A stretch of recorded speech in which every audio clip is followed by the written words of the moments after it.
We're live here at FTT Payments, and today we're joined by Sean Hederman, CTO at Zilch.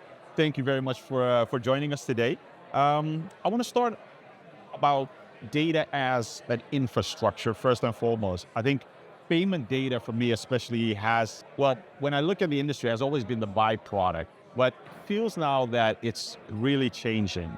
What do you believe is really different now versus a while ago? Yeah, I think what's tended to happen is a lot of, and by the way, thank you very much for having me. Let me start off with that. It's really good to see you guys. But what's tended to happen in the past is people have just collected the transactional data and not really done anything with it. They haven't thought about how to attribute it. They haven't thought about how to really analyze it. And from the beginning at Zilch, we had a mantra of no data left behind. We wanted to be able to collect all the data that we could and make sure we could see a sequence of information. And when you think about it, payments data is some of the highest value data you can get. It is literally a person has made an important decision, in some cases a life-changing decision, okay, when they're making that payment. And to not have that connected to understanding what the customer is about is frankly criminal.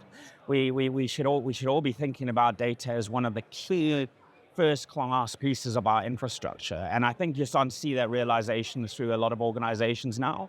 The data on its own isn't terribly useful, but it's in combination with a whole bunch of this. This is what the person was looking for. This is what the person did shortly afterwards. This is the kind of places they shopped in the past.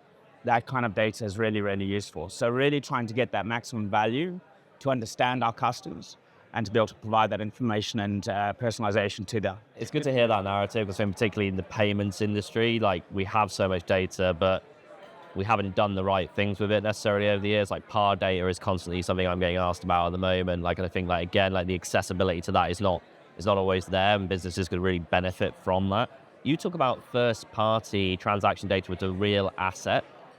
What does that actually unlock? Well, for me, first party data is the data that we have. It's the data that we collected. So as an example, when we started Zilch, and I mean, it's almost closing on 8 years ago now that I started, one of the decisions we made was we were going to insource our ledger. What we wanted to do is make sure that exactly this kind of information was fundamentally under our control. While we outsourced acquiring and we outsourced payment issuer processing, we wanted to be the decider of record. We wanted to be the ones actually making the decision on the transaction based on the data we got. As you say, you've got the card transaction data, which isn't always the greatest. It's getting better these days. But you've also got the combination of what the person's been doing in the app. So really what we wanted to do is make sure that we had that data in our systems in the formats that we wanted it, that we could apply our semantics to it, rather than using some third-party ledger system which maybe didn't really work the way you wanted to. And that's just one example of what we tried to do. Is that what makes embedded finance intelligent and not just functional? Yeah, I think embedded finance, if you look at it, a lot of it is these individual pieces of platforms. And really, you've got to think about, well, what's orchestrating that whole system? I'm taking this, in Zilch's case, I'm taking this situation where the customer's registering with the app, we're doing a credit check, we're doing KYC, we're doing some stuff like that for regulatory reasons, fraud checks, all those kind of things. Then they're going along and they're linking a debit card. Well, what kind of debit card? Then they're going along and they're making a purchase. Well, where they're making that purchase. And so really tying all that together is the glue that we do. So even though we don't process the actual transaction against the bank, the acquirer does that. Even though we don't actually integrate with MasterCard and Visa, the issuer processor does that. All of these funnel into our orchestration layer. We make the fundamental decision based on our data and our copy of that data. I wanted to talk about loyalty built on top of payments as well. Like, loyalty has always been about points and rewards traditionally. That model feels a little bit outdated. What do you think's broken with that model at the moment? Speaking personally, have just become suspicious of points a little bit. At Zilch, we've always tried to tie the points very closely to pounds, but everybody kind of knows the points degrade in value. You can get less of the points. It's kind of an easy way for the retailers or the merchant to cut costs a little bit. I think what you're starting to see, if you look at, for example, Tesco and Sainsbury's, is they're actually doing loyalty as pricing, okay? So it's not that you get points, it's that you get a better price at the checkout tool. And that gets very, very interesting. So I think loyalty programs are definitely an area where there's been a lot of innovation, a lot of focus these days. One of the things that I think that retailers should think about is your loyalty program is only capturing a thin slice of the customer behavior.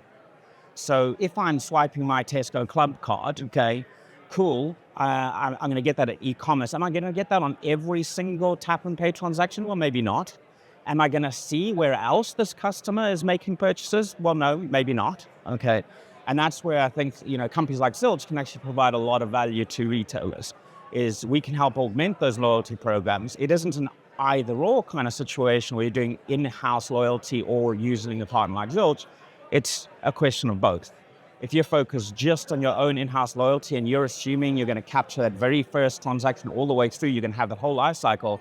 Well, it's basically only Amazon that has that, right? Maybe Temu and a few others these days. So I really think having a loyalty program that focuses on both sides of it is probably really, really good. I'm glad you mentioned supermarkets as an example, because obviously we're filming this in a week when Lidl are very much in the news for a small change to their loyalty program, which has caused absolute uproar in their customer base, right? And they do focus on, it was more that monetization element, right, of loyalty, and you turn that financial, I spend with points, which equates to X amount of money, to I can now get a bread roll. People don't take it as well, right? Like, it's the backlash has been real for those guys. Yeah, absolutely. And you see it all the time. I mean, British Airways went through a whole bunch of these kind of examples a while ago. People get very passionately dedicated to what their points can get them, and the various rewards they get. So you've got to be very, very careful changing that. The advantage of the pricing model is it's very, very simple. It's, well, here's the list price, and here's the list price if you have the card. So that's very direct and very immediate for the customer.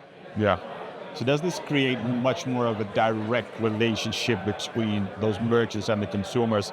And how does it change the value that is delivered at that point of spending?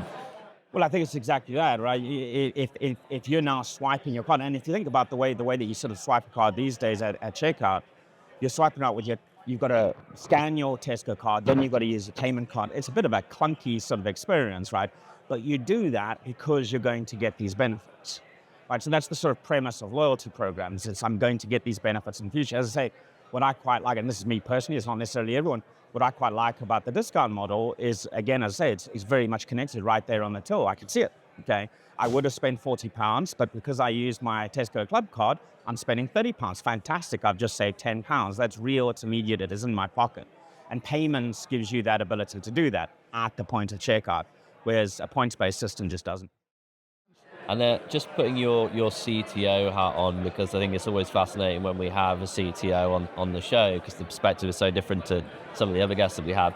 You guys are obviously at a certain size now where this narrative that you have, I really want to dive into, because you talk about designing for where you're going, not where you are. And I want to get your feedback on what that means in principle, but also as an addition, like how sustainable that is as your growth continues to go as it is a business like Zilch. Yeah, I mean, I think there's always this, especially when you're founding CTO like myself, and you're right there at the very beginning, there's this quite difficult trade-off. Do you get something out the door as fast as possible and not worry about the future? And the good news about that is you get something out the door very, very quickly. The bad news is it just doesn't scale. And if you got to our scale, you wouldn't get to our scale. I mean, that's just the reality. So you wind up having to rewrite everything, re-architect everything. The other extreme you want to avoid is essentially you're gold placing everything. You're making everything perfect for this imaginary scale that may never materialize, okay? And that's just as bad, because now you're not even the market order. In fact, that's worse, okay? So what we tried to do is we knew from the beginning what our vision was. We knew it was very much around customer protection and customer benefit. We knew what our ambitions were. And so then we had to draw a middle path. Is how can you make decisions that are pragmatic today, but don't box you in the future? And Jeff Bezos always has a very interesting way of thinking about decisions, which is he talks about type 1, type 2 decisions. And the one type is, when I make this decision, I can undo it fairly quickly. And the other kind of decision is, well, if I make this decision, I'm locked in. I'm going to go sign a 3-year contract with an issuer processor, for example. So you got to think about that from an architectural perspective as well. Can we go and do a sort of quick and dirty where I know we can optimize it relatively easy down the line, rather than doing the quick and dirty, which I know is going to be very hard to optimize down the line. And that's generally where we try to do it. We're not necessarily doing the optimization on day one, but we know what the path is to optimize should we need it to happen. As a CTO and having scaled a payments company, especially from an infrastructure, you already mentioned all of the modular components that you've integrated, working with that data. But what are some of the biggest mistakes that payments companies are making whenever they're scaling their payments infrastructure? One of the biggest mistakes I see generally in most organizations is kind of conflating, thinking that quality and speed are two different things, that you have to trade one off for the other, okay? That you can have quality or you can have speed, you can't have both. And I fundamentally disagree with that from the ground up.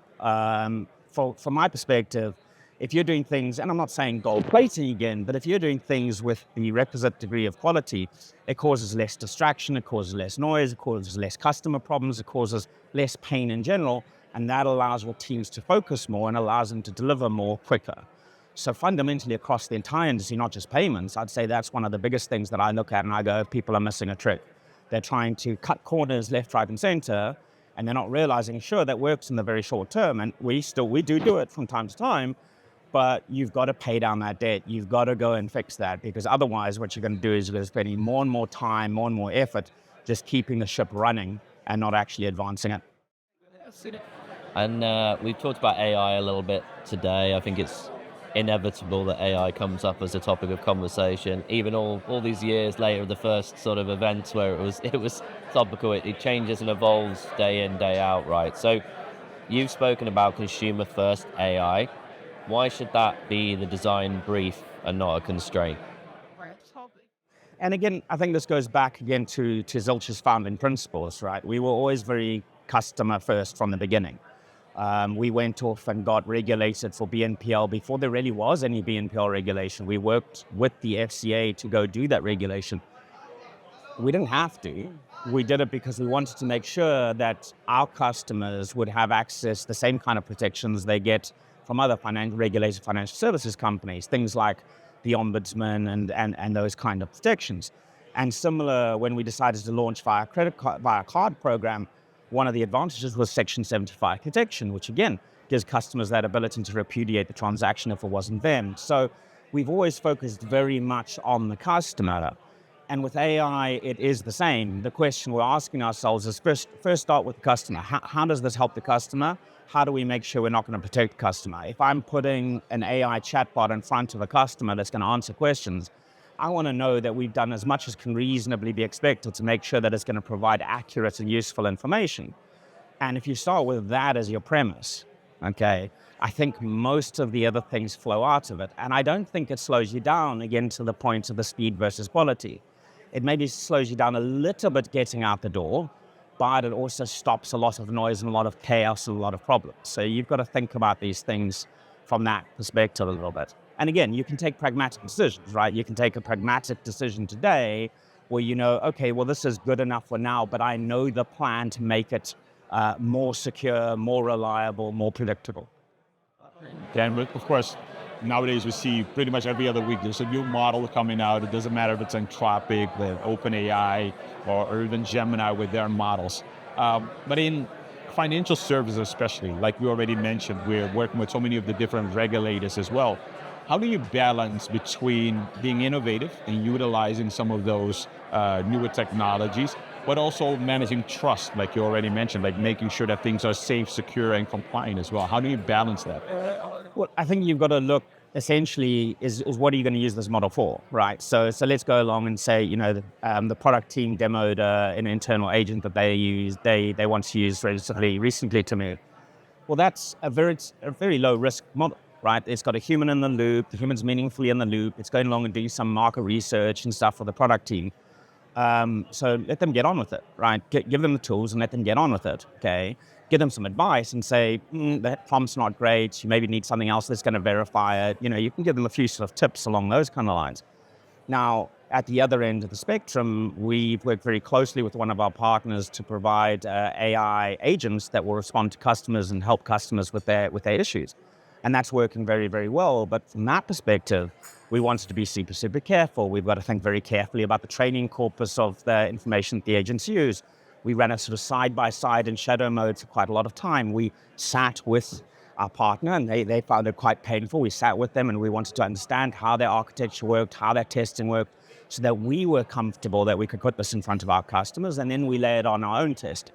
So again, it's what's the risk model you're applying, and can you sandbox that risk? Can you limit the blast radius, right?